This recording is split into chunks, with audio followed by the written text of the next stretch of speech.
తిరుమలలో భక్తుల రద్దీ పెరిగింది. అన్ని కంపార్ట్మెంట్లు భక్తులతో నిండిపోయాయి. శ్రీవారి సర్వదర్శనానికి 30 గంటల సమయం పడుతోంది.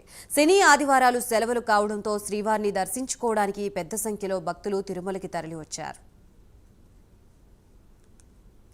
ఇక ఇదే అంశానికి సంబంధించి మనకి పూర్తి సమాచారం ఇవ్వడానికి మా ప్రతినిధి సునీల్ సిద్ధంగా ఉన్నారు. సునీల్, గాయత్రి, మొత్తం మీద అఖిలాండ కోటి బ్రహ్మాండ నాయకుడు దర్శనం కోసం, క్షణకాల దర్శనం కోసం భక్తులు బారులు తీరాలని చెప్పొచ్చు. ముఖ్యంగా సప్తగిరులన్నీ గోవింద నామస్మరణతో మారుమోగుతున్నాయి. ఇప్పటికే స్వామివారి దర్శనానికి చూసుకున్నట్లయితే వైకుంఠం క్యూ కాంప్లెక్స్ లోని అన్ని కంపార్ట్మెంట్లు నిండిపోవడం, మరోవైపు నారాయణగిరి షెడ్ లో ఉన్నటువంటి 6 షెడ్లు నిండిపోవడంతో భక్తులు సుమారు 4 కిలోమీటర్ల మేర క్యూ లైన్ లో వేచి ఉన్న పరిస్థితి ఉంది. మరోవైపు ఎండ తీవ్రత కూడా ఎక్కువ ఉండడం, మరోవైపు అక్కడ క్యూ లైన్ లో వెళ్ళడానికి కూడా భక్తులు ఇబ్బంది పడుతున్న పరిస్థితి ఇక్కడ నెలకొందని చెప్పొచ్చు. ముఖ్యంగా ఇప్పటికే ఆక్టోపస్ బిల్డింగ్ వద్ద అయితే భక్తులు అక్కడి నుంచి ఏదైతే క్యూ లైన్ లోకి ప్రవేశిస్తున్న పరిస్థితి ఉంది.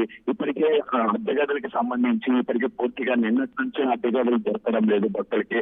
ముఖ్యంగా నిన్నటి వరకు అంటే ఏదైతే గురువారం అర్ధరాత్రి నుంచే భక్తుల రద్దీ భారీ స్థాయి పెరిగిపోవడం, నిన్న విఐపి దర్శనం లేట్ అవ్వడంతో భక్తులకి దర్శనం ఆలస్యం పరిస్థితి ఉంది. నిన్న మాత్రమే అతి తక్కువ దర్శనం చేసుకున్న పరిస్థితి ఉంది. సుమారు 67,000 పైసలకు మాత్రమే దర్శనం చేసుకున్నారు.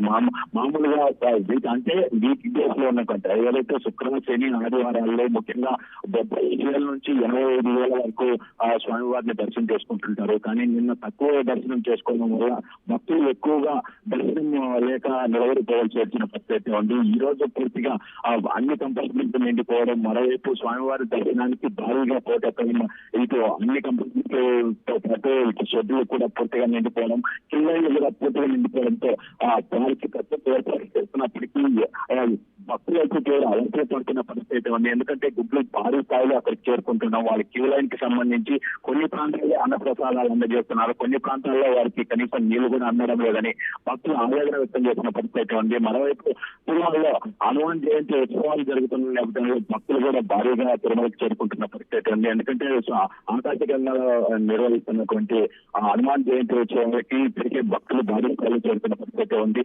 ముఖ్యంగా స్వామివారి ఆలయం ముందు ఉన్నటువంటి బేడి ఆంజనేయ స్వామి ఆలయంలో కూడా ఈరోజు ఉదయం నుంచి అభిషేకాలు నిర్వహిస్తున్నారు టీటీడీ అధికారులు. మరోవైపు తిరుమల శ్రీవారి దర్శనానికే కాకుండా ఇటు లడ్డూ ప్రసాదం తీసుకోవడానికి కూడా గంటల తరబడి వేచి ఉండాల్సిన పరిస్థితి.